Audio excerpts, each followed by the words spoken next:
Pues muy buenas tardes tengan todos ustedes. Sean bienvenidas y bienvenidos a el Colegio de San Luis, que también es su casa del pensamiento. Y bueno, si están cómodos atrás está muy bien, pero también si gustan pasar para acá para vernos un poquito más de cerca unos a otros. Eh, Quiero también dar las gracias a quienes nos visitan, que forman parte de la comunidad del Colegio de San Luis, pero no necesariamente radicando o laborando día con día con nosotros, pero sí de alguna manera vinculados con nosotros.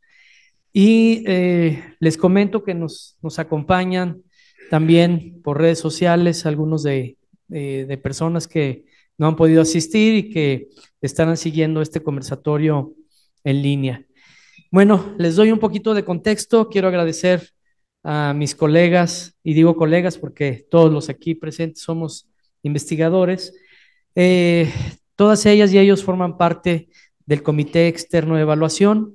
El Comité Externo de Evaluación es un cuerpo colegiado que se integra por investigadores externos al Colegio de San Luis, pertenecientes a instituciones de educación superior, sean centros públicos, sean centros de investigación, sean universidades, pero que año con año tienen, pues, podríamos decirlo entre comillas, el valor, ¿no? La entrega de revisar nuestros informes, y digo porque es un trabajo honorífico que demanda de mucho tiempo. Vamos, son reuniones muy largas que duran no horas, sino días, revisando nuestra documentación. Y pues muchísimas gracias por estar aquí. Esto coincide, digamos, que estamos en ese proceso de evaluación anual, pero también de revisión de nuestros planes de trabajo. Y, y bueno, coincide que después de un tiempo de no haberlo podido hacer de manera presencial debido a la pandemia, pues nos hemos reunido aquí en el Colegio de San Luis. Les agradezco su visita, que hayan tenido la disposición, el tiempo y desde luego pues la intención de participar en este conversatorio. Ya que estábamos en esto, les propuse la idea de que pudiéramos hacer un conversatorio, de dialogar, y en realidad sería eso, un diálogo con la comunidad del Colegio de San Luis en el entorno a las ciencias sociales y las humanidades. Y bueno, voy a ir comentando un poquito de cada uno de ellos para ubicarnos y para que también ustedes vayan pensando en algunas preguntas que quieran hacer en torno a estos temas de cómo pueden las ciencias sociales y las humanidades contribuir a la incidencia, a la apropiación, al gozo del derecho humano, del conocimiento en la población en general, que es un reto muy grande que tenemos los centros públicos de investigación. Y digo esto un poco en contraste con ciencias que no son o que son diferentes a las humanidades y las sociales, porque generalmente pensamos las ciencias que pueden producir algo tangible, algo de aplicación directa, visible, medible, y en cambio en el ámbito en el que nos desenvolvemos, eso también ocurre, pero a veces no lo visibilizamos de manera tan directa. Y bueno, voy a comenzar por mi derecha para y comentar a los colegas. Nos acompaña el doctor Alejandro Higashi, investigador de la Universidad Autónoma Metropolitana Iztapalapa. Él ya tiene una historia importante vinculándolo con el Colegio de San Luis, es especialista en áreas de literatura, además forma parte de la Academia Mexicana de la Lengua. También nos acompaña la doctora María Luisa Torregrosa y Armentia. Ella es investigadora de Flaxo México, socióloga y también especialista en temas vinculados con el agua, con la gestión, con el uso del agua, pero desde el punto de vista sociológico. También nos acompaña la doctora René de la Torre. René es investigadora de CIESAS Occidente y ella es especialista en fenómenos socio-religiosos. Está también la doctora América Molina del Villar. Ella es investigadora de CIESAS también, de CIESAS México, historiadora, especialista en temas de salud y en su momento también de las pandemias. Ella fue además directora interina del CIESAS durante la pandemia, por cierto. También nos acompaña la doctora Beatriz Gutiérrez Müller. Ella ha tenido una historia también vinculada con la literatura, con la historia, y ha sido una aliada muy importante a través del programa Memórica, México Haz Memoria, que hemos trabajado muchísimo juntos entre el Colegio de San Luis. Ese programa ahorita está radicado en el Archivo General de la Nación y bueno, tiene una visión también con esa perspectiva desde el ámbito de la literatura, pero también de la historia. Y el doctor Víctor Leonel Juan Martínez, él es investigador del CIESAS Pacífico Sur. El doctor es también especialista en temas vinculados con la antropología, derechos humanos, pero en relación con las comunidades indígenas. Él también forma parte de comunidades originarias y pues nos ha acompañado mucho en dar una perspectiva intercultural a la institución, digamos, nos ha insistido mucho y hemos tratado de aplicar lo que nos ha sugerido. Y bueno, colegas, pues muchas gracias, insisto. Vamos a plantear esta pregunta que yo les decía, quizás desde su propia experiencia, un poquito recordando, ¿no? Quiero mencionar también que René, ahorita que la vi, lo recordé, creo que es importante mencionarla. Ella es la directora de la revista Encartes, que es una revista multimedia en línea, a la cual también el Colegio de San Luis forma parte, una revista interinstitucional. Y entonces yo decía, bueno, desde su ámbito de su experiencia, ¿no?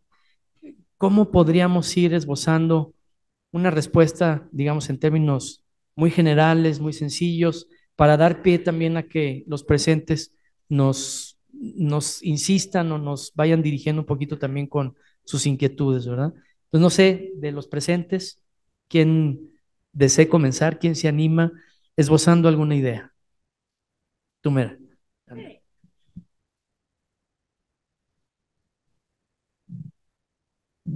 que si lo agarro mejor, ¿no? Sí, No como tú gustes. cargar El pedestal. Sí.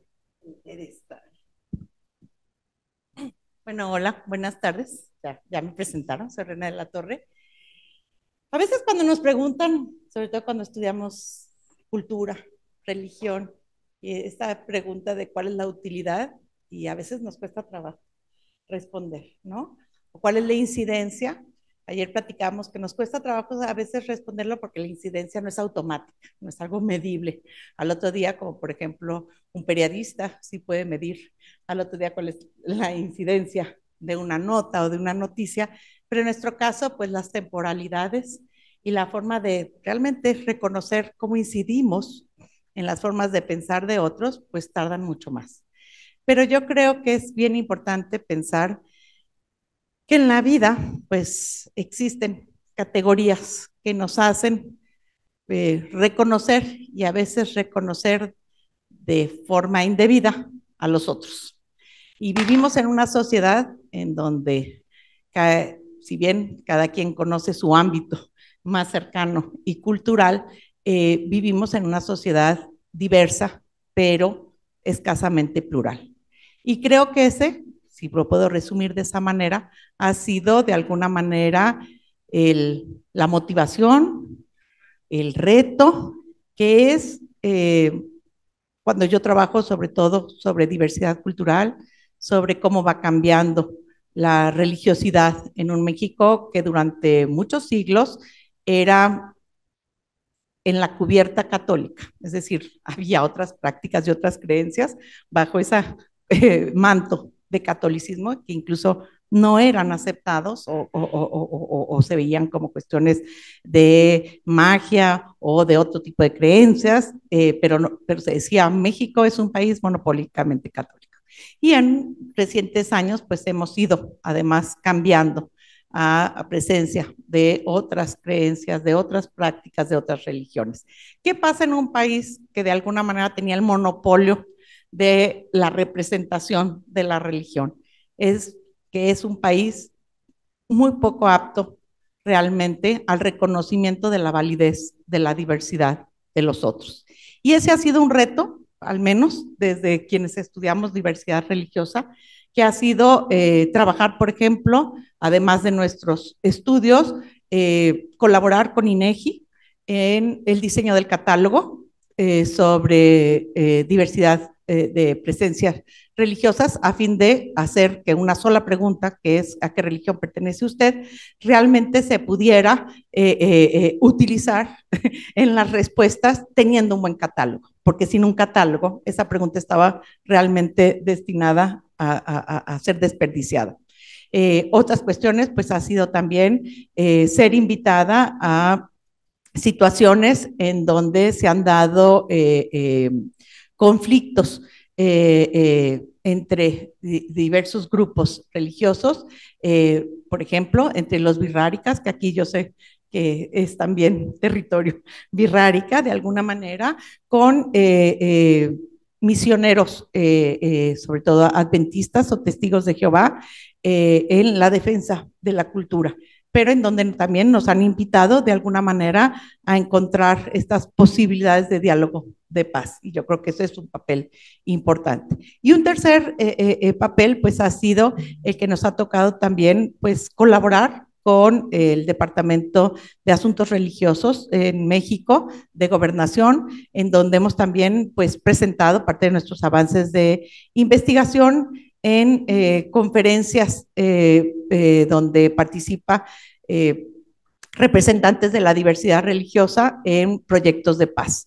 Las religiones, digamos, no solamente, digamos, son fermento de división, también son un fermento de comunidad, un fermento de una acción colectiva, positiva, y obviamente, pues nos toca tanto desde la academia como en el apoyo hacia las agencias gubernamentales, encauzar, digamos, esas energías de acción social y comunitaria. Y no sé, nada más rapidísimo, quisiera decir que desde la otra trinchera, que es la editorial de la revista Encartes, que agradezco muchísimo el apoyo que me han dado desde el Colegio de San Luis y en especial de su director David en este proyecto nuevo, pues surgió, aunque es una revista que a mí me gusta mucho, lo que hacemos, pero en realidad, pues sí, también tiene, digamos, un horizonte de incidencia. Y el horizonte de incidencia, pues tiene que ver con un llamado de quien fue mi maestro, que ya no vive, Jesús Martín Barbero, un filósofo de la comunicación que fue muy reconocido en América Latina y que en varias charlas, pues platicábamos del problema de la ruptura generacional de las formas de conocer y de comunicar. Estamos viviendo, y después de la pandemia, vivimos de alguna manera una gran transformación en donde o todos nos echábamos el clavado al mundo digital o nos quedábamos aislados. Y eso nos pasó en el trabajo y nos pasó en la academia y nos pasó con nuestras relaciones personales. Y realmente los adultos como yo, ya viejitos y los más viejitos, pues estamos mucho menos aptos para poder nadar en esta nueva, en este nuevo océano, ¿no? De lo digital. Sin embargo, los jóvenes, ellos sí tienen muchísimos elementos para poderse mover en el mundo digital. Tienen muchos mayores conocimientos, tanto de producción como de lectura e interpretación de la imagen, pero al mismo tiempo nosotros tenemos que hacer un esfuerzo generacional para transmitir pues todo el conocimiento que se ha producido, digamos, desde el siglo XIX, desde el siglo, desde la imprenta, que es a través de la lectoescritura, y tenemos que crear este puente generacional. Encartes, de alguna manera, más allá de querer ser una revista bonita, de tener imágenes, de querer incluir el sonido, de poderla escuchar, ver,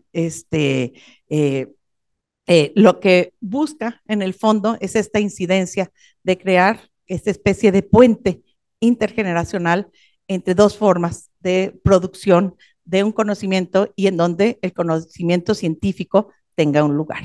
Entonces, creo que con eso respondería la pregunta. Muchísimas gracias, René. Voy a dejar apuntadita la idea del ámbito digital, porque yo creo que también son temas que competen a nuestras disciplinas, ahora que podemos hablar de humanidades digitales y de un sinnúmero de fenómenos, digamos, que están incidiendo en el proceso de investigación. No sé, colegas, si alguien más quiera contestar. Sí, hola, buenas tardes a todas y a todos. Bueno, yo vengo del CIESAS Pacífico Sur, de una unidad del CIESAS que está en Oaxaca, Como ustedes saben, Oaxaca es el estado en todo el país que tiene el mayor número de pueblos indígenas y el mayor número de población indígena, ¿no? Tenemos alrededor del 70%, nos autoadscribimos como pertenecientes a una de estas culturas, más el pueblo afromexicano, que nos está dando casi el 3/4%, 3/4 partes de la población se autoadscribe como indígena o afro, ¿no? Eso le da una peculiaridad al Estado, ¿no? Que hay un conjunto de pueblos y de comunidades que tienen sistemas organizativos, sistemas jurídicos diferentes, y eso en la relación con el Estado siempre es complejo, ¿no? Siempre ha sido complejo. Entonces, nosotros en el CIESAS, con otro par de colegas, construimos un programa que se llama Pluralismo Jurídico y Eficacia de Derechos, y estamos, digamos, actuando en cuando menos tres vertientes.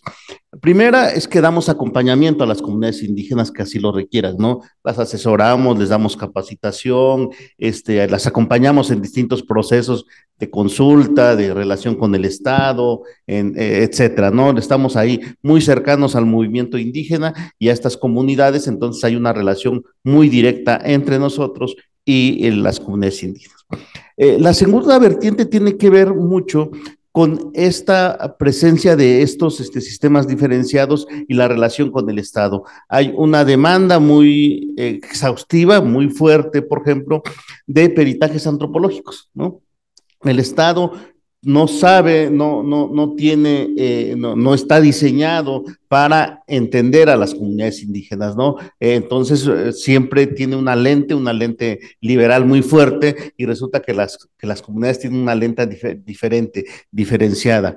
Se presentan muchos casos, entonces, en donde llegan a tribunales, estamos hablando de tribunales electorales, estamos hablando de tribunales de cualquier tipo, hay casos que llegan a la corte, a los tribunales estatales, a los juzgados de circuito, y en muchas ocasiones nos llaman a nosotros para decir, pues nosotros quisiéramos entender qué está pasando allá, ¿no? Pero no tenemos ni todo este conocimiento, ni toda esta experiencia en la práctica, ni el conocimiento in situ de lo que está sucediendo. Entonces nos solicitan al CIESAS que hagamos peritajes, que nosotros les llamamos más bien estudios socioantropológicos, porque hay veces que no va ningún antropólogo en el equipo que los va a hacer.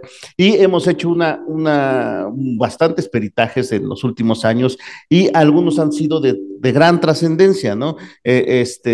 En la Corte, por ejemplo, se ha definido que por primera vez en 2019 hubo un caso que se reconoció a la jurisdicción indígena, es la primera vez en la historia del país, y para eso hubo un peritaje de por medio que lo hizo el equipo de Plural. Antes de eso, también algunos juzgados tribunales federales, hicieron una declinación de competencia para que fueran comunidades indígenas las que juzgaran algunos hechos que eran del fuero federal incluso. Y estos hechos, digamos, el parteaguas de estos hechos también tuvieron que ver con peritajes que hicimos en Plural. Y luego en la Sala Superior del Tribunal Electoral del Poder Judicial de la Federación también juzgaba muchas veces conflictos en elecciones por sistemas normativos o usos y costumbres.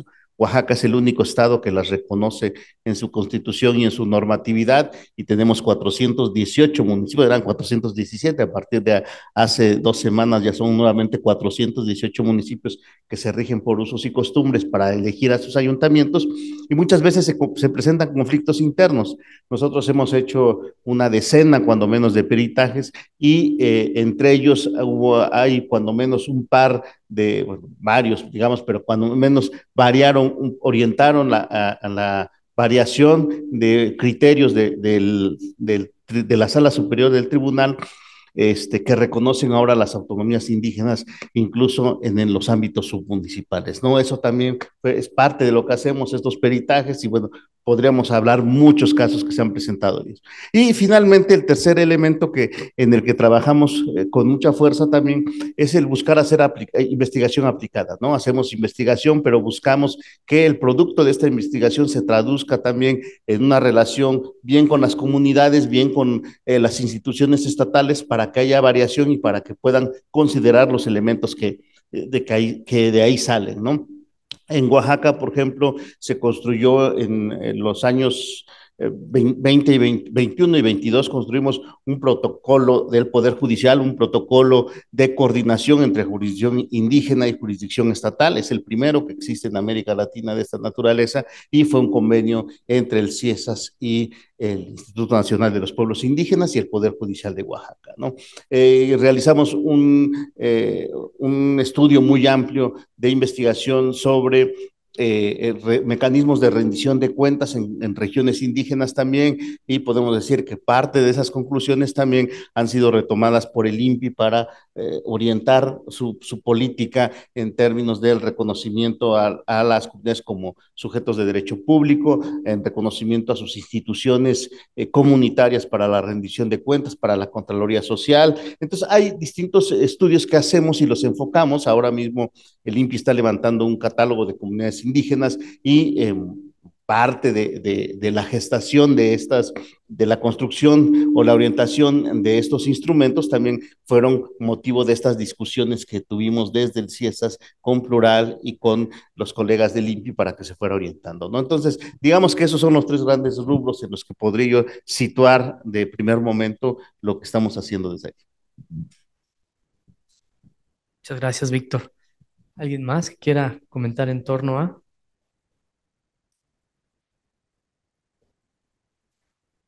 ¿Sí? Ok. No sé si del público tengan alguna pregunta que quisieran o algún comentario efectivamente que quisieran exponer.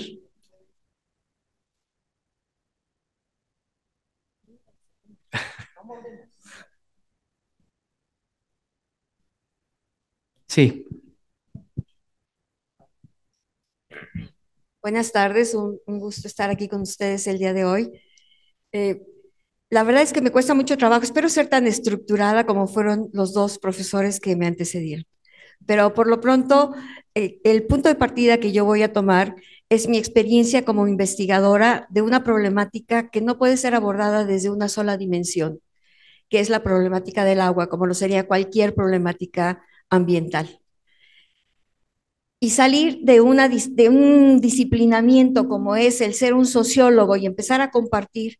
En la década de los 90 a mí me prestan institucionalmente a armar una subcoordinación social en el Instituto Mexicano de Tecnología del Agua.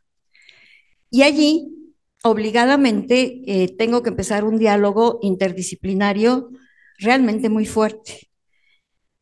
Pero no crean que fue de entrada que yo me di cuenta que veíamos, hablábamos y valorábamos distinto. Fue un proceso de aprendizaje que me llevó un buen ratito. El agua es una problemática tal o tan complicada, tan compleja, que no puede abordarse solamente entender la interdisciplinariedad o la multidisciplinariedad, sino se tiene que entender en su complejidad. ¿Cómo construir un objeto complejo para resolver entre todos? Porque la resolución tiene que ver no solamente con los científicos, no solamente con las comunidades que tienen conocimiento y sabiduría muy profunda de muchas tradiciones, no solamente con organizaciones sociales que han dedicado su vida a trabajar y en tratar de entender y resolver el problema con otras comunidades. Y si ustedes supieran la cantidad de energía y proyectos maravillosos que hay en este país, proyectos formales, informales y desarrollos sociales complejos de población que ha tenido que enfrentar la resolución de tener el acceso al agua y que colectiva y comunitariamente lo han hecho y que lo han hecho muy exitosamente. Nada más para que se den una idea, en este país tenemos 2000 y tantos municipios. De esta cantidad de municipios solamente existen 1000 y tantos organismos operadores. El resto de los municipios y de las comunidades resuelven el acceso al agua como pueden. Muchos lo hacen muy bien, otros el mismo crecimiento de las poblaciones y socialmente los ha ido expulsando a zonas realmente muy complicadas, en espacios muy altos, que acceder al agua es realmente muy, muy complicado. El trabajar con grupos interdisciplinarios y complejos, por llamarlos de alguna manera, porque no quiero poner solamente disciplinas, hay muchos saberes en torno a la solución de los problemas. y no hay una solución única. Tenemos que aprender a escuchar y a que nos escuchen. Muchas veces como investigadores creemos que tenemos la solución y no necesariamente tenemos la solución. Tenemos la solución que hemos aprendido para una realidad específica, concreta y una realidad muy particular, pero no la tenemos para todo. Y empezamos a ver, por ejemplo, que no solamente observamos lo mismo, somos sujetos epistémicos distintos, nos construimos de manera diferente, observamos cosas diferentes y las valoramos de manera muy distinta. Nada más para que dar también una pequeña imagen. Si nosotros ponemos en un rango el valor del agua, podemos entender el agua desde el agua como una mercancía en el extremo izquierdo, hasta el agua como patrimonio de la biosfera. Y la manera como la vamos a gestionar, cómo la vamos a tratar, cómo la vamos a cuidar, cómo la vamos a resolver, entra desde nuestro sentido de individualismo hasta nuestro conocimiento comunitario. Entonces, no es solamente una determinación de voluntad, sino es empezar a pensar para qué queremos la incidencia. La incidencia, ¿para qué y para quién? Incidir, para mí, es construir una sociedad más igualitaria, con mejores condiciones de vida para todos y con valores compartidos. Y eso no es un punto de llegada, no es un punto de partida, eso es un punto de llegada en la investigación y en el desarrollo de nuestro trabajo académico, tanto con los estudiantes como en las investigaciones. Gracias. Muchas gracias. ¿Quién más? Sí, América. Bueno, pues quería que pasaran más colegas, somos muchos del CIESAS. Pues un gusto estar aquí. ¿Sí me escuchan? Yo quisiera, bueno, referir dentro de, pues, el expertise, mi campo de especialización, pues, dos experiencias. Cuando yo inicié estos trabajos de investigación, bueno, entré como becaria a CIESAS, había ocurrido el sismo del 85, muchos de ustedes yo creo que no habían nacido. Y entonces hice una investigación muy amplia y ahorita me pareció muy importante lo que dijo René en torno, y también María Eugenia, en torno a la interdisciplina, porque son fenómenos que no se pueden, o sea, no dan resultados de manera inmediata, sino son procesos. En el caso de los sismos, pues se hizo un catálogo muy amplio a cargo de Virginia García y se hizo un trabajo con los geofísicos, un catálogo muy amplio donde se lograron a partir de una recopilación muy amplia pues de muchos documentos encontrar fallas activas. Y sí, los desastres, en este caso este sismo, pues sí creó toda un cisma, ¿no? También en las ciencias sociales. Bueno, ahora volviendo al tema más reciente, que es en relación a la pandemia de COVID-19, pues que fue hace unos años, que nos dejó en el confinamiento durante, bueno, todas estas olas que tuvo, las oleadas. Hay algo que me parece importante señalar desde el ámbito, bueno, de las ciencias sociales, pues que un evento como una irrupción de un virus nuevo, de una enfermedad, pues es un fenómeno social que debe de verse desde el lente de las ciencias sociales, por todas las circunstancias en las que, no solamente en cuanto pues a estadística, ¿no? De muertos, de enfermos, sino todo lo que implicó el periodo del confinamiento. Entonces, hay algo que desde el ámbito, bueno, pues hicimos muchos trabajos de investigación. Antes, bueno, ocurrió la del 2009 y a partir de ahí, pues hicimos trabajos sobre varios, hicimos publicaciones y estudiamos que, bueno, esta pandemia no había sido la única, sino que 100 años atrás, pues había ocurrido la famosa mal llamada influenza española, que fue más devastadora. Y una de las cuestiones que a lo largo de la investigación, yo trabajé y con un equipo también de investigación, es de qué manera en entornos mucho más aciagos, como fue el periodo de la revolución, lo que le pasó a este país, con un momento muy, muy álgido de la salud pública después de la revolución y cómo se fue desmantelando esto. al grado de que pues sí nos tocó con mayor vulnerabilidad, ¿no?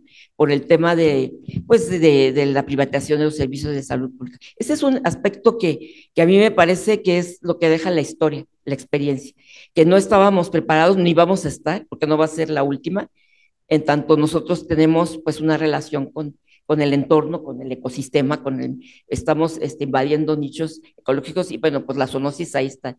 Pero sí una que deje una experiencia y ver estos entornos mucho más saciados. Y luego el otro asunto, pues tiene que ver con la memoria. Parecería que pues se nos olvida, ¿no? Es muy selectiva o de corto plazo. Y el trabajo que también nos dejó este estudio, bueno, ya es el trabajo interdisciplinario. En este momento, bueno, fue con geofísicos y les parecía maravilloso todo lo que se había logrado recuperar, pero en el aspecto de la salud pública o de la memoria o del aspecto cultural, ¿no?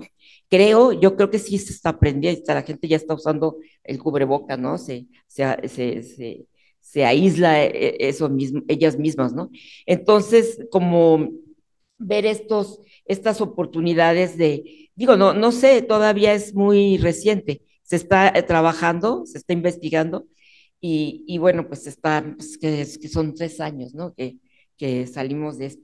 Pero bueno, me gustaría mucho enfatizar en esto, en las memorias colectivas, en el olvido, en el trabajo interdisciplinario y y la oportunidad que dan, ¿no? Estos acontecimientos tan dramáticos, ¿no? Para hacer un replanteamiento y la importancia de las ciencias sociales, ¿no? Sí, ya. Gracias. Alejandro. Bueno, pues muchas gracias, buenas tardes. Y pues desde la lengua y la literatura, a veces parecería que el horizonte de aplicación pues es distante, ¿no? Ahora que escuchaba yo a Víctor Leonel, decía, bueno, es que nosotros no tenemos un programa directo de incidencia social, pero por supuesto que sí tenemos muchas formas de incidir en lo social, ¿no? Desde la parte de la lengua, la investigación, que a veces es muy especializada en una disciplina como la lingüística, pues al final nos va permitiendo identificar muchos rasgos de identidad, de cultura, de pensamiento, de forma de construcción del pensamiento, etcétera, ¿no? Les voy a poner un ejemplo muy rápido. En latín, por ejemplo, la designación para la leche, pues era lacte. ¿Qué pasó? Que el lacte tiene una coincidencia de dos consonantes, ¿no? La K y la T, y eso hacía que fuera difícil de pronunciar. Lo mismo lo que ahora es lechuga, ¿no? En latín era lactuca, ¿no? Entonces, bueno, aunque a nosotros, ahora a nosotras nos resulta fácil de entender, digamos, el fenómeno y nos esforzamos un poquito más en la pronunciación, lo que fue pasando en realidad es que en latín, pues esa pronunciación se fue relajando y se fue palatalizando. ¿Qué quiere decir esto? La zona de descanso de la lengua dentro de la cavidad bucal es abajo del paladar.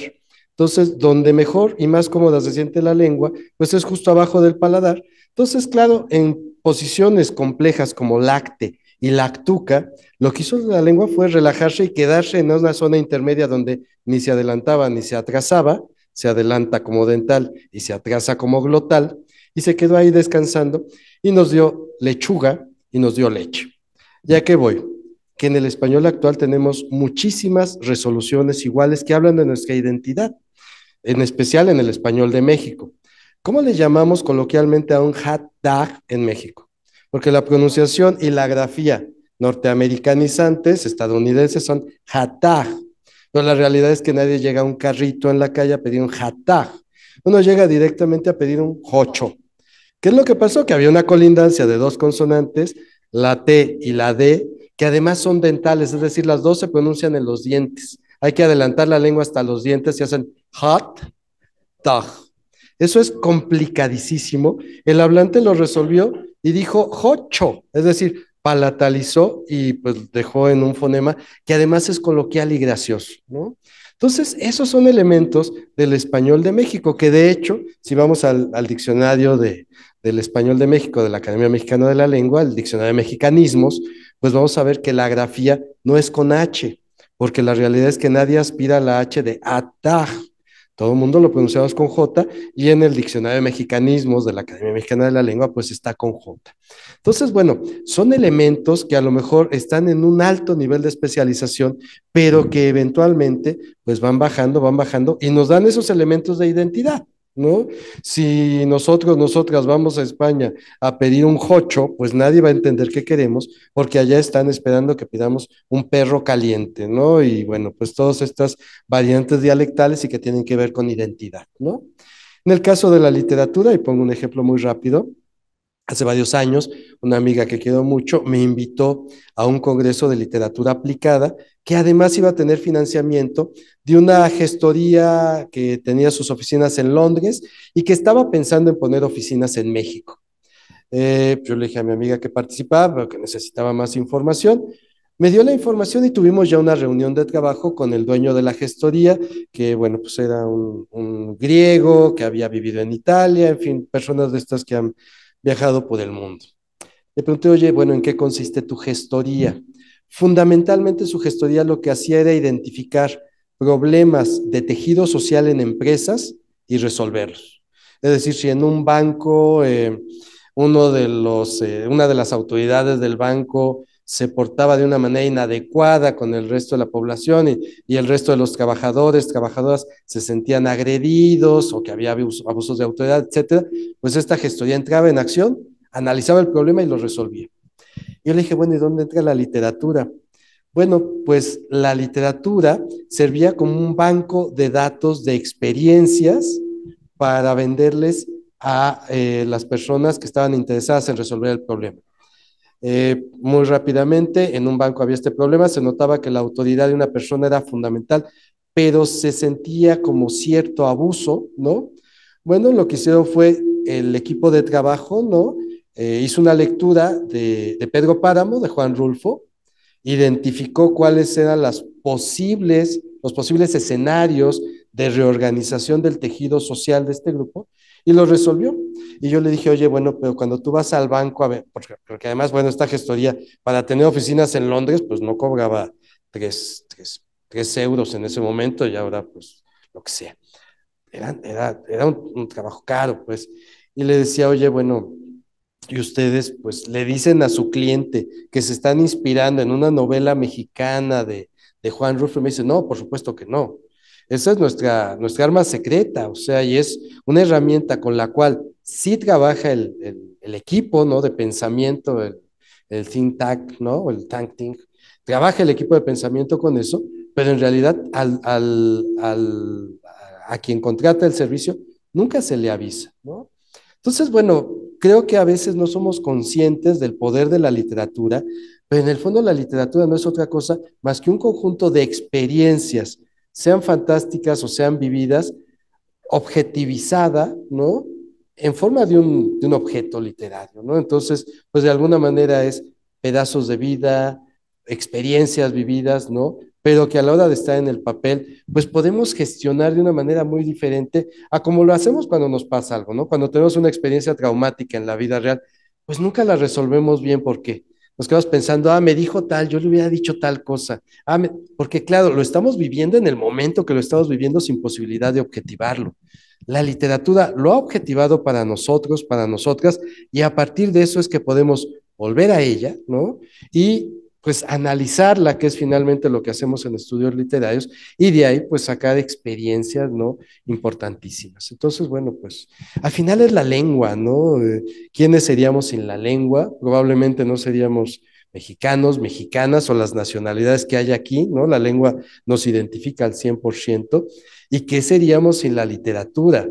Pues probablemente seguiríamos todavía pensando en cazar, pensando en movernos para ir a recolectar las frutas, es decir, ha sido parte de nuestro desarrollo como cultura y como civilización. Por último, el análisis literario, ¿qué nos brinda? Pues ejercicios de redefinición de nuestras prioridades en el área del pensamiento, es decir, ¿a qué nos obliga la literatura? Pues a pensar, ¿no? Fundamentalmente. Entonces, véanlo siempre como el gimnasio que nos va a permitir tomar decisiones razonadas, argumentadas y además sostenerlas, ¿no? En estas áreas siempre de discusión. Yo siempre digo que, bueno, lo importante no es la idea, lo importante es tener los argumentos para respaldar esa idea y claro, por supuesto que son áreas que nos permiten crecer en esos espacios y ayudar a otras personas a crecer, ¿no? Y bueno, pues estas son algunas reflexiones que espero que sean de utilidad. Sí, muchísimas gracias. Muy interesante, Alejandro. Colegas. Es que los vemos muy apagados y pensamos si se están aburriendo, a lo mejor quieren preguntar en vez de escuchar. Creo que sería un buen momento para que el que tenga alguna, no sé, cosa que comentar. Somos de la misma escuela, los que quiero suponer están ahí, los de aquí, somos de humanidades o ciencias sociales. Pocas veces tenemos la dicha de encontrarnos. Nos encontramos más con los doctores de medicina o con los ingenieros y los contadores que entre nosotros. Somos muy poquitos, entonces, bueno, pues si estamos hablando el mismo lenguaje, el que quiere expresar algo en esta mesita redonda que estamos haciendo, o cuadrada, adelante. Sí. Bueno, muchas gracias. Soy Oresta López, investigadora del programa de Historia y coordino el Laboratorio de Investigación de Género, Interculturalidad y Derechos Humanos. Y frente a esta pregunta que se plantea aquí tan interesante, yo creo que podemos contribuir a una apropiación de las ciencias sociales y las humanidades por la sociedad, siendo buenos escuchas de las demandas sociales de nuestros contextos. Y creo que el Colegio de San Luis ha sido buena escucha de muchos de los temas, y eso no quiere decir que los pueda resolver, ¿sí? Tenemos limitaciones evidentes para resolver problemas como el del agua, por ejemplo, u otro tipo de problemas, ¿no? Políticos o de otra naturaleza, ¿no? Aquí en el laboratorio nos preocupamos mucho por usar algo nuevo que es acompañar.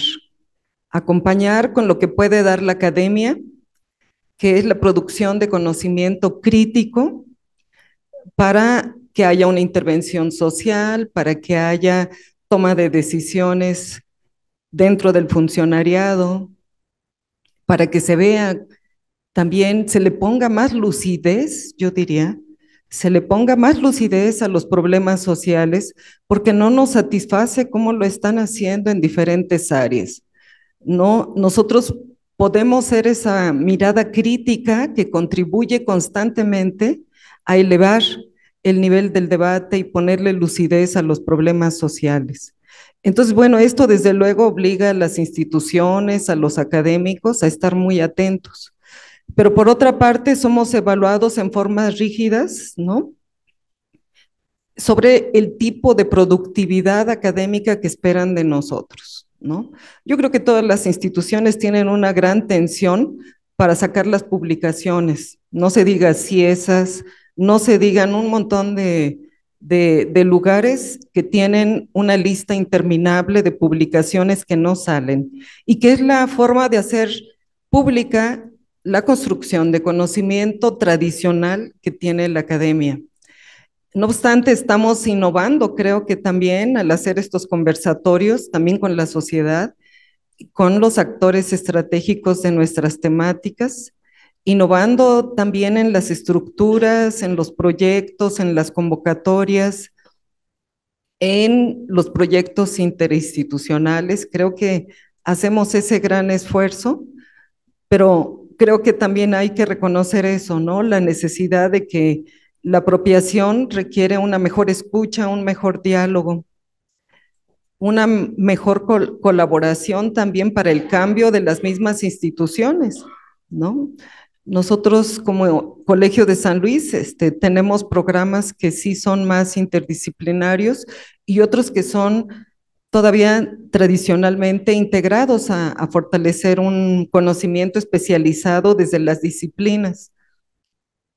Por otra parte, hemos sido receptores de muchos jóvenes que quieren un lugar en el sistema académico como investigadores y solo podemos darles espacios temporales limitados. De verdad que sí es todo un desafío lograr que se apropien siquiera de un espacio quienes quieren investigar para resolver problemas sociales, para hacer proyectos, para contribuir a la producción académica. Creo que aquí se encuentran algunos de ellos que quisieran hacer de forma más permanente esta contribución en la producción de conocimiento, y sabemos que eso es temporal, limitado, frustrante para muchos de ellos, porque por otra parte también hay una generación de académicos que no tenemos los mejores esquemas para jubilarnos y dejar esos espacios para el relevo, ¿sí? Entonces, bueno, en estas condiciones, más las condiciones pospandémicas que coincidimos que en la academia algo ha pasado. La academia no es la misma después de la pandemia. Los estudiantes están más estresados, hay muchos problemas de depresión, de deserción y de baja calidad. Hay que decirlo con todas las letras. Hay también disminución de calidad. Me refiero a que ya en estos años perdieron habilidades, algunas habilidades para ir a las bibliotecas y agarrar libros físicos, y no todo se resuelve con TikTok y con Internet. Hay habilidades de producción de conocimiento que requieren que sí en la academia cuidemos la producción de calidad, porque el aporte desde mi punto de vista, el aporte que tenemos como comunidad académica es generar mayor lucidez a los problemas sociales que nos rodean. Y eso lo hemos venido haciendo con rigor, con disciplina, hasta con sacrificio, porque nuestros salarios nunca han sido los mejores, ¿sí? A nivel mundial, México es uno de los países donde somos peormente pagados los académicos, ¿no? Y yo comparaba incluso con los colegas, con lo que ganan los colegas brasileños, no se diga lo que gana un académico en Estados Unidos por dedicar menos horas a dar clase y estar en la institución, y las diferencias son impresionantes. Y bueno, ya para ir cerrando, en nuestro deseo sí es entender en una forma más compleja cómo atender estos problemas sociales, y creo que ser buenos escuchas y aprender a acompañar desde nuestras líneas de investigación, ese es el mayor desafío. En nuestro caso, desde el laboratorio de investigación, hemos escuchado a las familias que nos han pedido, ¿no?, que acompañemos por violencia. También hemos capacitado a funcionarios para comprender cómo se generan las violencias. Seguimos atendiendo también a nivel nacional a 300 normales. Las normales han sido olvidadas y menospreciadas, de verdad, ¿no? Ahora mismo, en la mañana, ¿no?, estaban un grupo de normalistas o supuestos normalistas agrediendo la puerta de Palacio Nacional, y esto genera un desprecio también a veces hacia lo que significa el normalismo en general, ¿no? Y bueno, los estudios que nosotros hemos hecho muestran que efectivamente hay una serie de luchas que no se comprenden si no se estudian a profundidad. Y realmente acompañar a las normales a modificar también sus perspectivas para generar mayor igualdad de género, derechos humanos y construcción de paz, para mí ha sido un esfuerzo de 2 años, pero creo que ha valido mucho la pena porque es un lugar donde muchas otras instituciones no quieren acompañar, ¿no? Hay también a veces en los académicos, ¿no?, estigmas para tocar algunos temas, algunos problemas, de manera que, pues eso generalmente el acompañamiento no es bien valorado a veces a la hora de que nos evalúan en CONACYT, ¿no? Entonces, creo que esa apropiación genera todas estas posibilidades de acompañar y también de aceptar que eso tiene que ser cambiado desde las evaluaciones y tiene que ser evaluado desde las percepciones. Y bueno, con eso cierro. Muchas gracias por la escucha. Y creo que sí tenemos que pensar a futuro, y lo digo también por David, que está aquí presente, ¿no? Hacer nuevos programas para la institución, nuevos programas académicos, generar una plataforma de jubilación para una generación de académicos que está en edad próxima a hacerlo, a obtener la jubilación, y tener un programa de postdoctorantes, porque no hay un programa que atienda en forma sistemática la recepción, el desarrollo y ofrecer algún futuro a los jóvenes postdoctorantes que en esta institución han superado hasta el número de 20, mientras que hay otras universidades que reciben 8. Este centro CONACYT ha recibido generosamente a 20, pero no tenemos un programa que integre de mejor forma cómo potenciar todas estas energías. Muchas gracias. Sí. Muchas gracias, Oresta. Yo creo que vamos a incorporar las recomendaciones a la serie de evaluaciones. Sí, con mucho gusto. Está Ceci y Mónica Luna también. Mónica. Si gusta, Ceci, y Bueno. luego se lo pasamos a Mónica. Bueno, buenas tardes. Soy Cecilia Costero del Programa de Estudios Políticos e Internacionales. Bueno, me formé en el Colegio de México y en la UNAM. Y les digo que soy parte del inventario porque yo llevo 26 años dentro del Colegio de San Luis. Una de las materias que enseño tiene que ver con teoría de relaciones internacionales. Y comienzo con los estudiantes haciendo una crítica al comienzo sobre todos estos afanes de cientificidad en la cual nos hemos formado. Y después de hacer una crítica a lo que hemos heredado de la Ilustración y a la manera en la que nos han dicho que tenemos que traducir lo que estudiamos, y en lo que hemos tenido una serie de prácticas a lo largo de todos estos años, comenzamos a tratar de adentrarnos en las teorías de nuestra disciplina, que son las relaciones internacionales y que son bastante anglosajonas y además bastante recientes, nuevas, ¿no? Del periodo de entreguerra, de principio del siglo pasado. La pandemia, efectivamente, como dijeron ustedes, ¿no? Y usted, profesora, fue un punto de inflexión dentro del Colegio de San Luis. No solamente por todos los impactos que todavía estamos viendo, sino, bueno, por las enfermedades, por cómo nos sentíamos, por tener que dar clase durante 2 años a través de una pantalla. Pero esto nos está llevando a pensar si tenemos que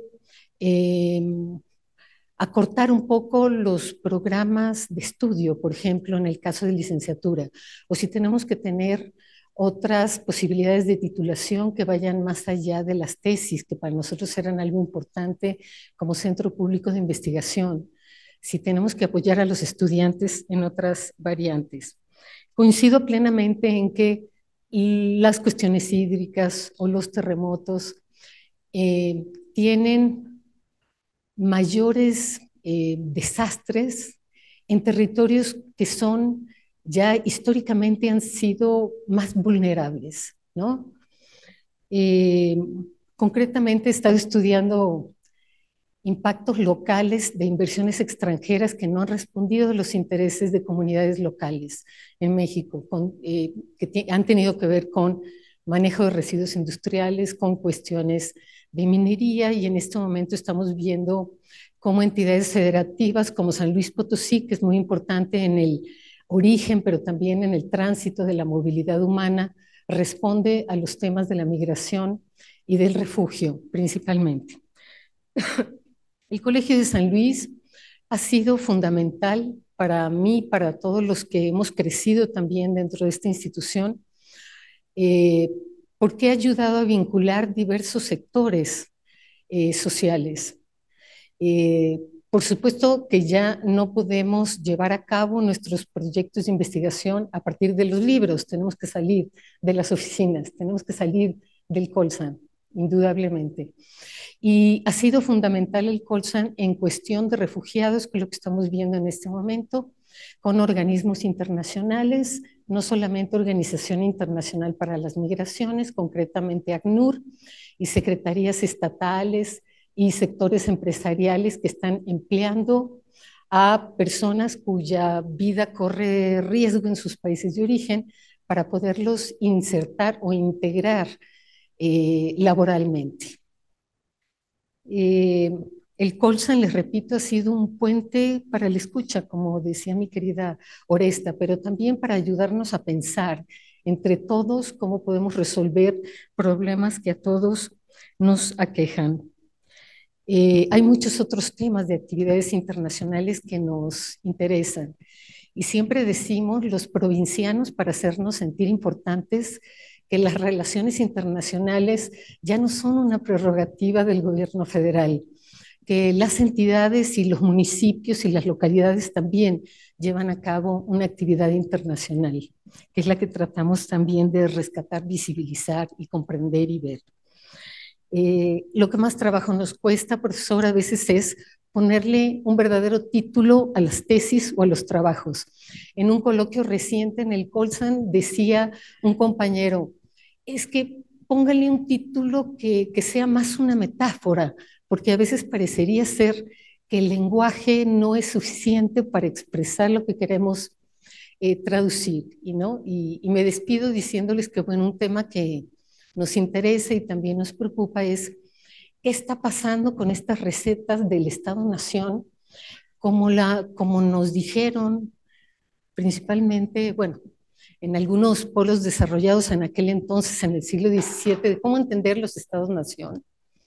Cuando tenemos ahora próximas elecciones y México parecería ser que se ha extendido más allá del Suchiate y del río Bravo, ¿no? ¿Cómo entendemos entonces este Estado-Nación en esta parte del mundo? Y bueno, nos ha encantado este conversatorio y poderlos conocer más de cerca. No estamos de acuerdo con las puntitis, claro que no, ¿no? Aunque somos de lo más productivas y no trabajamos por puntos. Pero ojalá que estos incentivos negativos los podamos revertir en algún momento. Gracias.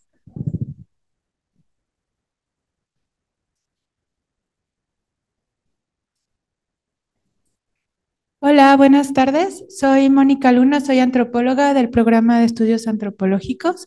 Estoy a cargo de un PRONACES de seguridad humana que tiene que ver con esta nueva forma de investigación e incidencia. Es un proyecto sobre violencia feminicida y feminicidio. Y lo que quiero compartir es, creo que este reto de la incidencia como tal, yo la he vivido estos 2 últimos años, bueno, hasta ahora, 2 años y 3 meses, y quiero centrarme en 3 puntos muy concretos. Nosotros es la única fiscalía, la Fiscalía contra Feminicidio en Chiapas, que tiene una unidad de análisis y contexto con un equipo de investigación, y es un logro que se hizo desde aquí. Tenemos un convenio firmado con Fiscalía. Hacemos peritajes en antropología con perspectiva de género para casos de muerte violenta de niñas y mujeres, y también ya estamos haciendo de tentativa. Entonces nosotros estamos en la última escala de la violencia feminicida cuando los casos ya se concretaron. Yo podría hablar de experiencias de incidencia cuando un Ministerio Público de Fiscalía, en cuanto le llega un caso y detecta cuestiones, luego sube a la unidad y ya nos pide, ¿no? Esto ya es un logro de incidencia. Puedo hablar de logro de incidencia cuando en Fiscalía Zona Altos en San Cristóbal piden que revisemos carpetas que tenían rezagadas porque no logran identificar razones de género y lo piden en la unidad. Esto ya es incidencia, pero queda ahí, ¿no? Queda en este contacto que tenemos cotidiano con ellas. La parte de las periciales en antropología, de diciembre a ahora, he realizado 4. Esto significa hacer trabajo de campo, investigación de marco teórico, categorías, leyes, responder las preguntas que hace el Ministerio Público, entregar un documento. Es un documento muy complejo. puede ser de 50 a 90 cuartillas, es decir, hacemos una mini tesis, un mini capítulo, un mini artículo que no voy a poder reflejar en ningún lado, ni en el SNI, ni ustedes lo están viendo. Estoy hablando de 4 en 3 meses, pero llevamos desde el 2021. ¿Qué otra parte de incidencia cuando nos presentamos en juicio oral para defender la pericial? Y hay una parte que tiene que ver con mucha frustración y yo creo que también nos toca hablar de eso como investigadoras e investigadores, porque tenemos problemáticas muy complejas como el agua, es multifactorial, la violencia feminicida también es multifactorial y como investigadoras estamos topando con esta frustración porque nosotros podemos hacer un trabajo, podemos dar un contexto, decir por qué esa niña fue vulnerable a violencia feminicida, encontrar de manera muy triste que el único horizonte de vida de las niñas de 13 años en comunidades en Chiapas es irse con el delincuente de la Mara, con el delincuente, con el, ¿no? Ese es su único horizonte de vida y nos debería de dar vergüenza como sociedad que tengamos embarazos de 14 años porque se unieron a los 13 y que acabaron en un feminicidio a los 19. Lo que yo puedo hacer es una pericial que dé voz a esa niña y a ese contexto, pero hay muchas partes de ese contexto que se pierden en la pericial. Entonces hay otro reto, traducirlo a un diagnóstico, ¿no? Y ahí vamos en el camino. Algo que sí tiene otra incidencia más concreta es cuando nos piden periciales para tentativa. La semana pasada pude hacer campo y entrevisté a una víctima que sobrevivió y dice, y yo veo toda la carpeta y no tiene perspectiva de género. Cuando estamos revisando e integrando perspectiva de género en delitos de violencia feminicida, estamos haciendo incidencia. Nuevamente, lo sé yo, lo sabe el Ministerio Público, lo sabe la víctima que dice, con lo que usted va a decir, ahora sí, no lo van a dejar salir, ¿no? Entonces esa es la apuesta. Pero finalmente hay cuestiones que escalan hacia lo que es posible para nosotros y nosotros en la investigación. Es decir, lo que nosotros estamos encontrando no podemos resolverlos ni Fiscalía ni el Colegio de San Luis. Toca que las instancias que les corresponde hagan realmente su trabajo. Y ahí tenemos otro tope. Entonces, creo que en la academia también nos toca ver nuestros niveles de incidencia y cómo poder ir subiendo, escalando, para que el conocimiento que estamos produciendo pueda efectivamente ser útil para la sociedad. Y la otra parte es, ¿cómo integran ustedes, por ejemplo, en su evaluación, estas cosas de incidencia que yo estoy narrando ahorita, pero estoy segura que hay otras experiencias de otros colegas que están haciendo incidencia de esta forma? Entonces, ¿cómo hay una evaluación en donde yo no estoy produciendo 4 artículos porque estoy produciendo 4 periciales que son mucho más complejas y que además tiene un riesgo y una exposición diferente? Y creo que esto es algo que nos toca discutirlo también en la academia. Porque nos pueden decir, ahora toca hacer investigación e incidencia, pero también nos toca ver cómo vamos a respaldar a quienes le entramos a esos toros de investigación e incidencia y cómo eso se va a reflejar entonces en una evaluación. Y cómo eso también la institución puede decir, miren, aquí estamos logrando estos avances. Ya volteó Armando. Armando ve la lista de periciales, lo vio, la lista de casos que tenemos y desafortunadamente no paran. Quiero terminar con una cuestión. Me gustó mucho lo que dijo el doctor. Ajá. Porque aquí en el colegio con mis colegas, en la literatura, por ejemplo, el doctor Juan Manuel, colega y amigo, siempre tiene un librito que me está pasando, ¿no? El último fue el de Antígona González y el de la noche, el de Procesos de la Noche. Entonces, claro, o sea, al final son temáticas que son muy duras porque tiene que ver con los normalistas, tiene que ver con el proceso de desaparición, pero están narrados de una forma que el doctor no lo sabe, pero hace incidencia en mi vida, ¿no? ¿Por qué? Porque me permite transformar todo ese trauma con el que yo trabajo en una experiencia de literatura y luego ahí le anoto mis libros que ya me llevé. Pero creo que también de eso se trata y nos hace falta de manera colectiva construir en el colegio. Porque, o sea, él puede aportar eso, pero seguro que hay otros colegas que podemos aportar más al trabajo de los demás y ahí también nos está haciendo falta articulación. Gracias.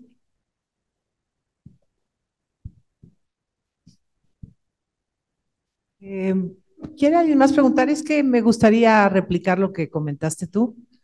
Una ventaja que tiene un consejo evaluador como el que conformamos es que nosotros también estamos en su lugar.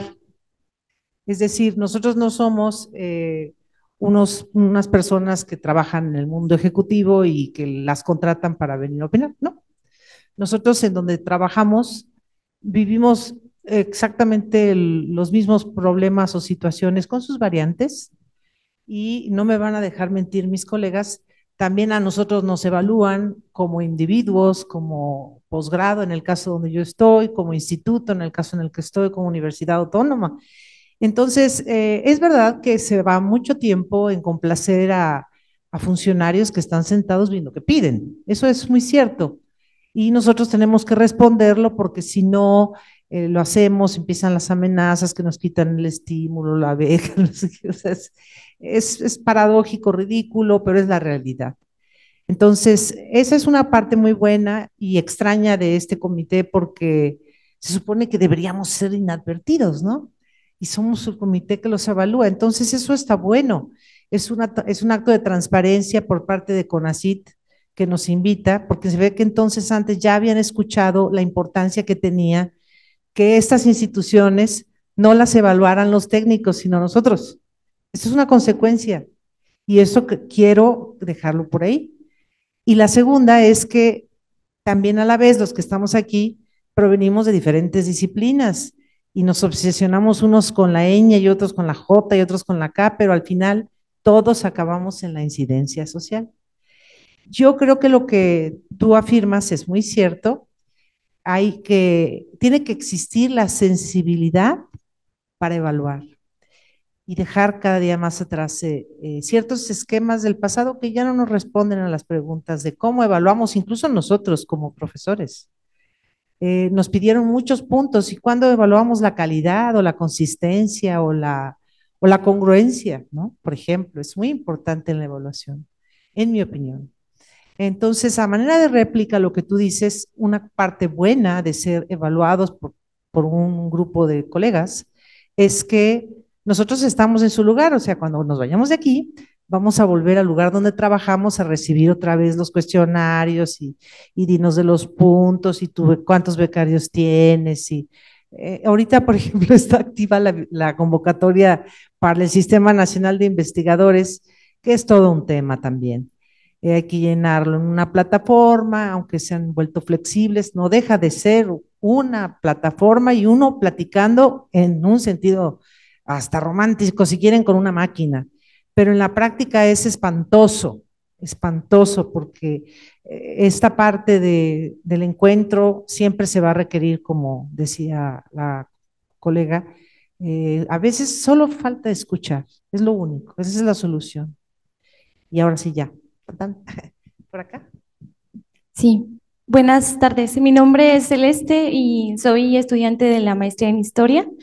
Voy a tratar de expresar como una inquietud que tengo, que ya en las varias participaciones, tanto de ustedes como del público, se han mencionado, que tiene que ver también con lo que ya comentaba la doctora Oresta respecto a esta situación por la que también estamos atravesando las personas que somos estudiantes de ciencias sociales o de humanidades.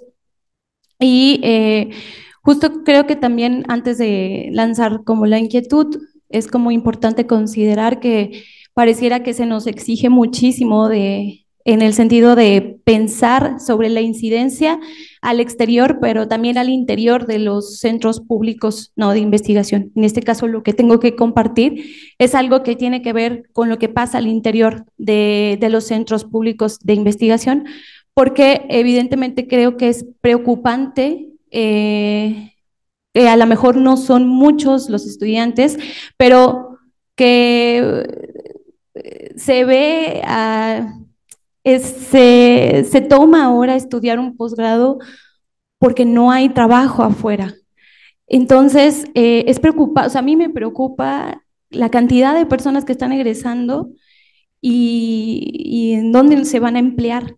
Entonces, y en ese sentido, ¿qué reflexión podemos dar como centros públicos de investigación en el sentido de que dónde está la solidaridad, ¿no? Al ser tanto formadores de profesionistas como también una comunidad que podía emplear, ¿no? a estos profesionistas.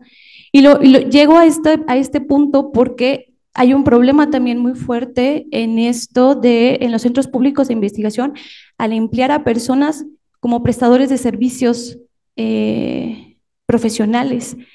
Es decir, o sea, ¿por qué hay esta distancia de pues no tener una solidaridad de brindar un espacio donde se pueda iniciar una trayectoria profesional a los estudiantes, ¿no? Que van egresando? Entonces, pues bueno, es una inquietud que comparto con todos y todas y creo que eso es aquí. Con esto concluyo. Gracias. Pues sí, muy buena tu participación, porque ¿para qué tanto dinero invierte el Estado si después no, el Estado no? Y por el Estado hay que entender una gran cosa, no a gobierno nada más, ni a régimen político en específico, ¿no? Y por otro lado, si queremos ser un país mucho más fuerte en ciencias sociales y humanidades, que por cierto es uno de nuestros fuertes, ¿por qué se otorga tanta beca y al final no hay dónde? Y no es quizá en los centros públicos de investigación donde se responde, porque no es donde egresan más, es en las autónomas. Y la pregunta yo la formularía a esas entidades autónomas. ¿Qué pasa dentro de las universidades autónomas que no hay ese relevo hasta generacional, por ejemplo, ¿no? Es decir, parece como un lugar estático, ¿no? Monolítico, en donde no hay movilidad, porque hay unos dueños que acaparan cosas, ideas o rutas. Estoy siendo muy encriptada miren, porque creo que es muy evidente lo que estoy tratando de decir. Entonces, esa política no es solamente responsabilidad de quien detenta una autoridad. Yo creo que en la medida en que la sociedad, en este caso particular, un alumnado y un profesorado como este, toma conciencia de su poder, puede dar el siguiente paso. O sea, este tipo de fórmulas van a funcionar hasta que los que no pertenecen a esos grupos asesten el golpe. En un golpe en un sentido metafórico, no estoy hablando para nada de un golpe físico. Creo que hay un cambio de paradigma en general en los modelos de enseñanza, de aprendizaje, prepandemia, pandemia, pospandemia, en fin, capitalismo, poscapitalismo, luego hablan de la posverdad, yo no sé qué es eso, pero hay un cambio, yo creo que sí lo hay, y no son ellos los que se van a adaptar al cambio, nosotros somos los que tenemos que forzar el cambio. Y creo, por ejemplo, que el solo hecho de que aquí estemos como se supone un jurado que era escondido, estemos interactuando con ustedes, pues ya habla de un cambio de paradigma. Estoy totalmente de acuerdo contigo y voy más allá. No solo ustedes como egresados, dónde van a trabajar, sino para qué se invierte más y más y más. Yo estoy de acuerdo en el modelo de invertir en la educación, totalmente a favor, pero también todos estos responsables de egresados, que somos todos los que les pagamos a los becados, incluidos nosotros que recibimos estímulos, etcétera, etcétera, etcétera, tenemos que ser corresponsables de reformular el esquema. Y es un esquema que ya no funciona, está caduco. Y lo que está caduco tiene que moverse en todos los sentidos. Ahí te la dejo de tarea. En todos los sentidos, no nada más electoral, tiene que ser una cosa mucho mayor. Hasta ahí. ¿Pero había alguien más? Gracias. Mi nombre es Simuris Valle, soy de estancia postdoctoral, pero quiero remitirme sucintamente a cuando hice la maestría en el CIMBESTAB. La hice sobre aprendizajes no formales. Me interesaba mucho como en ese tiempo, pues también lo que Iván Illich llamó también aprendizajes o conocimientos y saberes desescolarizados. Y bueno, con el tiempo, pues ha ido creciendo esta gama, digamos, de conocimientos, sobre todo pues en boga, ¿no? Con lo que es el ámbito virtual, que por un lado tiene un plus que tiene que ver con el diseño audiovisual, pero que al mismo tiempo que ha creado puentes, creo que también ha creado grietas y que muchas personas a veces lo ven como panacea cuando no lo son, sobre todo por esta ambivalencia, digamos, pues de que ya lo mencionaba, ¿no? En el sentido de que la comunicación cada vez es más corta, es más polarizada, que la gente ya no quiere leer. Y todo esto pues también nos permea en el ámbito académico de docencia y pues en las incidencias que podemos tener. Entonces, pues eso, me gustaría colocar ante las reflexiones que ustedes nos están ofreciendo, pues que se piense se viertan vías diversas para promover nuestras reflexiones, nuestra información, nuestro conocimiento a nuevas generaciones que están en un cambio, en una transformación de hábitos y que, pues eso, me parece que es muy importante empezar a pensar más en culturas comunitarias, digamos, en aprendizajes diferentes a los que son aprendizajes frente a grupo, en salones, y ver eso, cómo la circulación de nuestra información puede ir más allá de lo tradicional, pero también no solo dispararse hacia lo virtual. Entonces, pues eso, cómo entretejer diálogos que en una etimología que ya no ocupamos mucho, pero tiene que ver con este conocimiento en doble sentido, ¿no? Donde se siente y se piensa desde la empatía. Y gracias.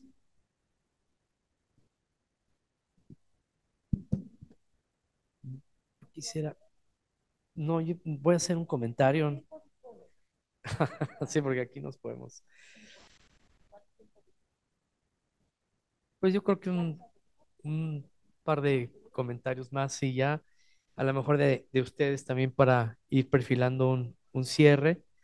Este, yo quisiera hacer un par de comentarios así muy generales, ¿no? Y no era mi interés o mi intención tomar la palabra, porque pues la idea era que fueran nuestras colegas y nuestros colegas visitantes, pero sí es algo complejo el tema de la evaluación cualitativa, ¿no? O sea, está allí y creo que en el caso de este comité se da un proceso de deliberación largo, ¿no? Es decir, ya después de interactuar con nosotros, después de ver muchos informes, pues se dan una encerrona y empiezan a platicar, ¿no? A deliberar y a razonar, a racionalizar y hacer una serie de recomendaciones.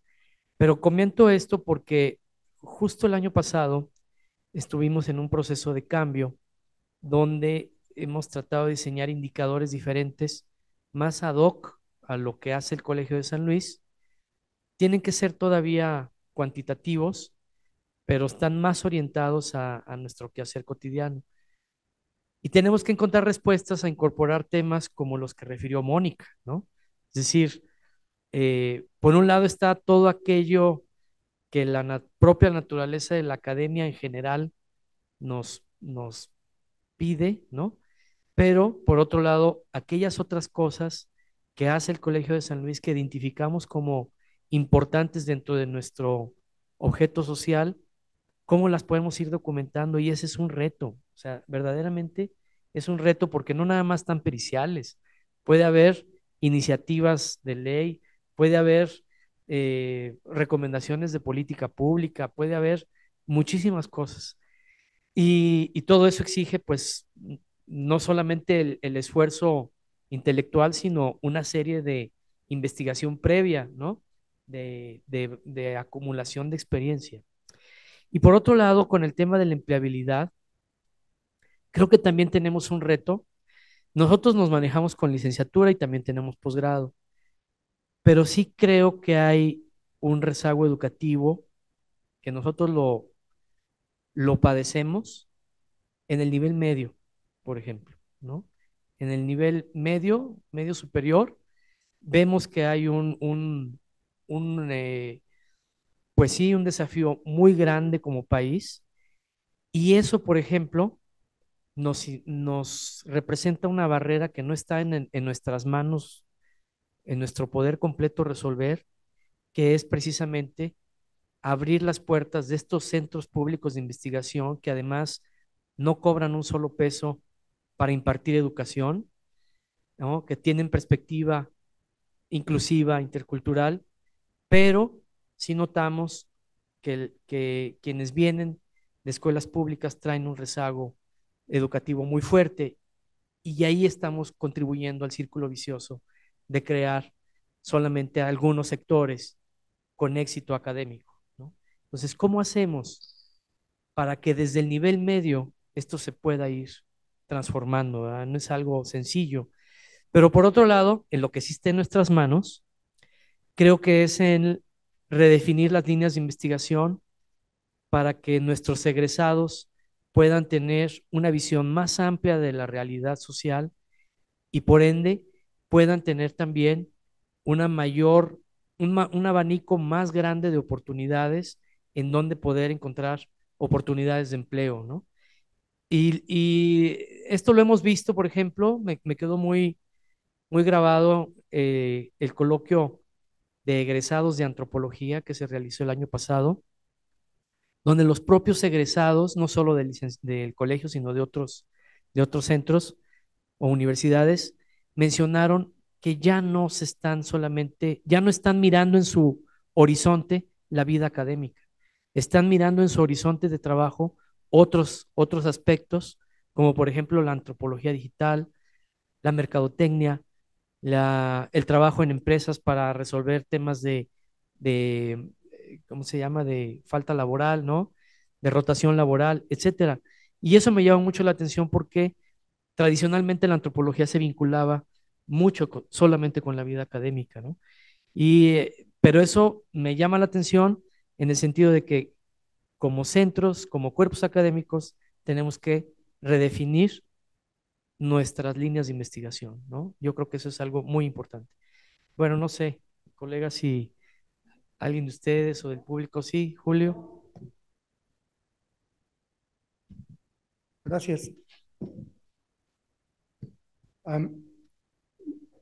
Yo tenía una, perdón, tenía una pregunta muy específica, pero bueno, quiero plantearla y junto con un comentario porque no logro, la pregunta la tengo ya, pero no lo suficientemente como yo quisiera. Bueno, la pregunta es que me platicaran un poco desde su experiencia sobre los factores de la incidencia, porque ahorita nos la platicaron casi como en términos etnometodológicos, diciendo, a mí me sucede así. Am, y a partir de un resultado. Si planteo el resultado, digo que incido, pero no cómo lo hago. Y eso me parece muy importante, porque a veces conversando con los compañeros aquí en el colegio, hay quien dice, bueno, pero ¿cómo incide la historia? No cómo incido, cómo incide la disciplina. Entonces creo que entender los factores nos ayuda a construir nuestra idea de incidencia, perdón, nuestro proceso de incidencia y por lo tanto ver el resultado, ¿no? Y eso lo quería yo enlazar con algo que nos ha estado preocupando y que ustedes han escuchado con mis demás compañeros, que son la evaluación del desempeño, por lo tanto, los estímulos. Eh, y lo quiero enlazar en términos de lo que pudiera ser un factor relevante que aparece en la legislación actual, ¿no? La legislación sobre capacitación para el desarrollo del personal en los centros de investigación.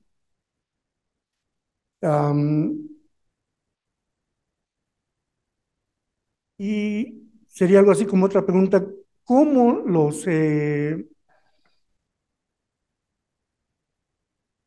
cómo los resultados de la evaluación del desempeño de esta comisión son útiles para el desarrollo de la incidencia, tanto del colegio como de nosotros como investigadores. Porque suponemos, partiendo de qué es la evaluación del desempeño, pues es una proveeduría de datos para mejorar el desempeño, ¿no? Y dado que regularmente se nos dice, pues esta es nuestra calificación, nos dijeron esto, nos señalaron lo otro, pero ahí, ¿cómo llegamos a conectar esa información que produce la evaluación del desempeño? ¿O cómo llegamos a construir esos datos en información útil para la incidencia social? Gracias. Gracias, Julio. Bueno, pues yo creo que ya con esto podríamos ir cerrando. No sé, colegas, si quieren comentar en torno a esto que nos sugiere. Rápidamente, ¿no? Mientras que se cambian formatos y sistemas y paradigmas de evaluación, pues tenemos uno que cumplir, entonces lo vamos a resolver, eso seguro. Llenaremos los campos, pero básicamente nuestra opinión, porque nosotros no somos un organismo que pone, digamos, una calificación que es superior a la que ponga Función Pública o la Auditoría Superior de la Federación, eso es un asunto diferente. Nuestra opinión o valoración, la que nos solicitan, es de una índole estrictamente académica. Nosotros no estamos revisando cuenta pública, ni ascensos, ni nada de eso. Eso no, eso ya lo verán ahí las autoridades. Pero es interesante su pregunta porque al final su pregunta es cómo preguntan. Y en filosofía, usted lo sabe, lo principal es la pregunta, cómo se hace la pregunta. Y mientras esté vigente el modelo actual, que es, ahorita me hizo acordar porque yo lleno los formatos esos de CONACYT que dicen, formato de desempeño del becario. Y yo me pregunto, ¿qué es eso? Formato de desempeño del becario. Bueno, y hacen unas preguntas. Mientras cambien esas preguntas, yo tendré que seguir respondiendo grado de qué porcentaje de avance, a ver, ayúdenme. ¿Continuaría usted recomendaría que se le suministre la beca? Y tenemos que contestar sí o no, o sea, no podemos decir, déjeme pensar. No, tenemos que ser muy, muy explícitos. Y mientras el nuevo paradigma asoma, ese es el que hay y ese es el que hay que responder. Lo que nos toca en un futuro es crear un nuevo modelo de preguntas, un nuevo modelo de diálogo. Bueno, el diálogo es el mismo, pero es decir, cómo se obtienen las evaluaciones, por decirlo técnicamente, las evaluaciones que podríamos hacer personas ajenas a, en este caso, este colegio, algo así. ¿Di vueltas o le contesté? Nada más una acotación.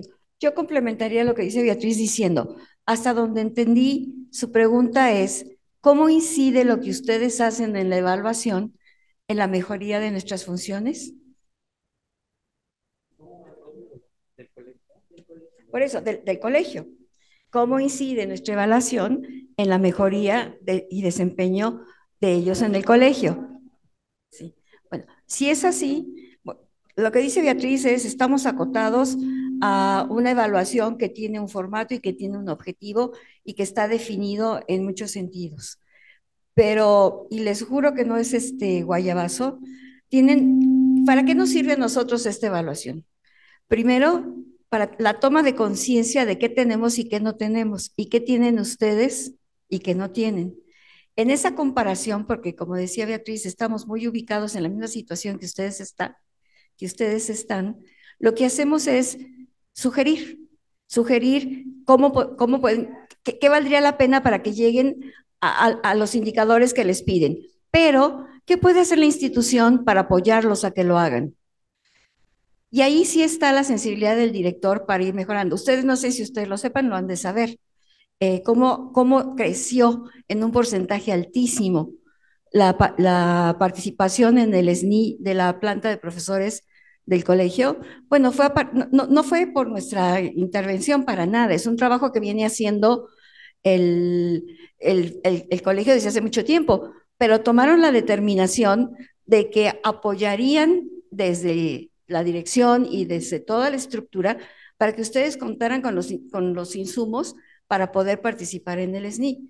Entonces, ese es un pequeño ejemplo. Otros, por ejemplo, la preocupación que tienen por ese fondo de retiro. Bueno, es una preocupación que como investigadores tenemos todos. Ustedes verán las canas ya. A mí se me hace un poquito más complicado que a ustedes. Pero bueno, si ustedes lo logran resolver, va a ser la manera como nosotros vamos a tener una idea para resolver el nuestro.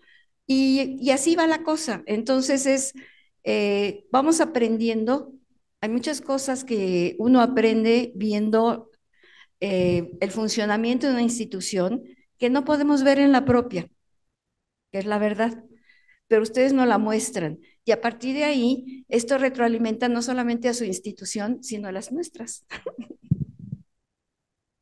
Pues yo nada más complementar un poco lo dicho y sí voy a hablar más que de los factores de la experiencia. Prefiero hablar como antropóloga de la propia fenomenología, de esta experiencia de ser evaluadora. Yo creo que lo importante es que hay un intercambio intersubjetivo, además de ver todos los elementos de comprobación que nos presentan, y que en todo es necesario que emprendamos una reflexividad. Y la reflexividad solo la podemos lograr con este ejercicio. Y este ejercicio que también tuvimos en la mañana y que vamos a seguir teniendo mañana, y que no es una cuestión, digamos, de poner palomita o de cuantificar, o sea, estamos muy lejos de eso. Un ovni, ¿eh? Sí. No, es que estás muy cerca de la bandera nacional. A ver, así, mejor, ¿ya? Sí. Y yo creo que tiene que ver con lo que dicen, o sea, hay un ejercicio de diálogo, hay un ejercicio de ver los logros. Hoy decíamos qué envidia nos da el Colegio de San Luis, desde varias de nuestras realidades, ¿no? En otras cosas creemos que también desde lo que estamos viviendo allá, que puede ser similar o puede ser diferente, algunas cosas tal vez nosotros las hemos resuelto y podemos tal vez compartir lo que hemos visto cómo las han resuelto en otras instituciones, en otras también esto nos va a servir. Y yo creo que es eso, ¿no? Es una oportunidad en donde pues se pone esta forma, tú ya hablaste de la escucha y yo hablaría de que ese compartir es la reflexividad.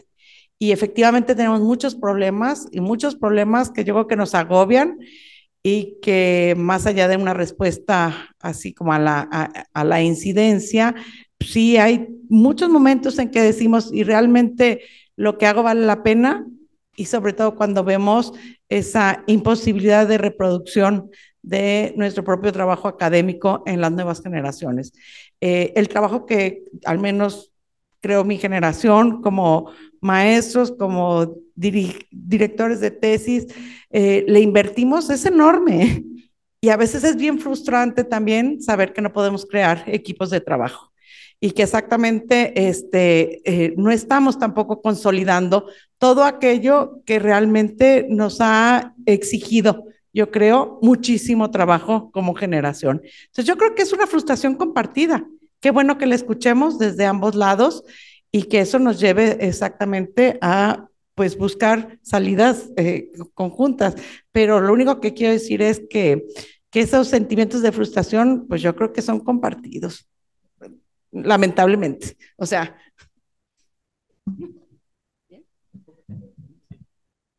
Sí. ¿Tú quieres comentar algo? Sí. Gracias. Yo creo que nunca será estéril un ejercicio de absoluta transparencia como el que estamos nosotros teniendo cada que se reúne un comité externo de evaluación. Ponemos al desnudo la institución en todos sus ámbitos y creo que eso habla también de un compromiso que tiene la institución con el país, con lo que representa y con la gente que lo compone y a la que atiende también, ¿no?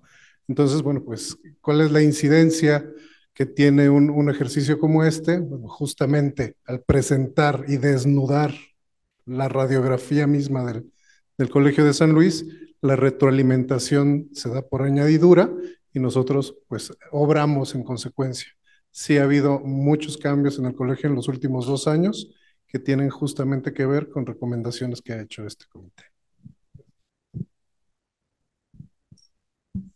Bueno, colegas, pues les agradezco muchísimo. Con esto concluimos nuestro conversatorio. Les agradezco mucho que nos hayan compartido, dado su tiempo.